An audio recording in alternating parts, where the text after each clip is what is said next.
Green മെഡിഷൻ ചാനലിന്റെ യാത്രാ കാഴ്ചയിലേക്ക് എല്ലാവർക്കും സ്വാഗതം. അപ്പോൾ നമ്മൾ അടിപൊളി കാഴ്ചകളുമായി വീണ്ടും ഇങ്ങനെ യാത്ര തുടരുകയാണ്. വനക്കാഴ്ചകളാണ് നമ്മുടെ.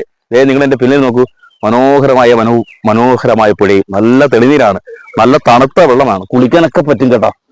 ഇപ്പോൾ നല്ല ചൂട് സമയമാണ് എല്ലായിടത്തും. പക്ഷേ ഇതിപ്പോ ഞാൻ നിൽക്കുന്ന പെല്ലൂർ താലൂക്കിലെ ചാലിയേക്കര എന്ന് പറയുന്ന സ്ഥലത്താണ്. നിങ്ങൾക്കറിയാം, മനോഹരമായ വനപ്രദേശമാണ്, അതുപോലെ ഡേഞ്ചർ ഫോറസ്റ്റ് ആണ്. ആനയും കാട്ടുപോത്തും മറ്റു വന്യമൃഗങ്ങളും എല്ലാം വിഹരിക്കുന്ന സ്ഥലമാണ്. നമ്മൾ ഒരുപാട് തവണ ചാലിയേക്കര എന്നും വീഡിയോ ഒക്കെ തന്നിട്ടുണ്ട്. ഇനിയും നമ്മൾ ചാലിയേക്കരയിലേക്ക് യാത്ര തുടരും. കാരണം വേനൽക്കാലത്ത് മൃഗങ്ങളെയൊക്കെ ഒരുപാട് കാണാൻ പറ്റും. പക്ഷേ വനത്തിനുള്ളിലേക്കൊന്നും കടക്കാൻ കഴിയില്ല. അതിന് നമുക്ക് ഫോറസ്റ്റിന്റെ അനുമതി വേണം. അതൊക്കെ നേരത്തെ പെർമിഷൻ മേടിച്ച് മാത്രമേ പോകാൻ പറ്റൂ. അതുകൊണ്ട് വനത്തിന്റെ ചില ഭാഗങ്ങളിൽ നിന്നുള്ള വീഡിയോകളാണ് നിങ്ങൾക്ക് തരുന്നത്. അപ്പോൾ ഇനിയും നമുക്ക് ഒരുപാട് നേരം ഇവിടെ നിൽക്കുന്നില്ല. കാരണം നല്ല ചൂട് സമയമാണ്. വെള്ളം കുടിക്കാൻ വന്യമൃഗങ്ങളൊക്കെ വരുന്ന ഒരു സമയം കൂടി ആയിരിക്കാം. നമുക്ക് അവരെ ശല്യപ്പെടുത്താൻ പാടില്ല. അപ്പോൾ വനത്തിൽ പോകുമ്പോൾ പ്രത്യേകം ശ്രദ്ധിക്കേണ്ട ഒരു കാര്യം, പെർമിഷൻ മേടിച്ചിട്ട് പോകണം. ട്രക്കിങ്ങിനുള്ള സംവിധാനങ്ങളുള്ള ഒരുപാട് വനപ്രദേശങ്ങൾ കൊല്ലത്തുണ്ട്. തെന്മലയും അച്ചൻകോവിലും അതുപോലെ തന്നെ നമ്മുടെ ഇക്കോ ടൂറിസവുമായി ബന്ധപ്പെട്ട ശെന്തുരുണിയും ഒക്കെ ഉണ്ട്.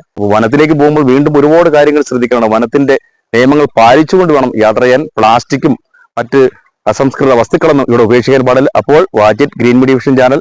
ഗ്രീൻ മെഡിഷൻ യാത്രകൾ അവസാനിക്കുന്നില്ല, യാത്രകൾ തുടർന്നുകൊണ്ടേയിരിക്കും.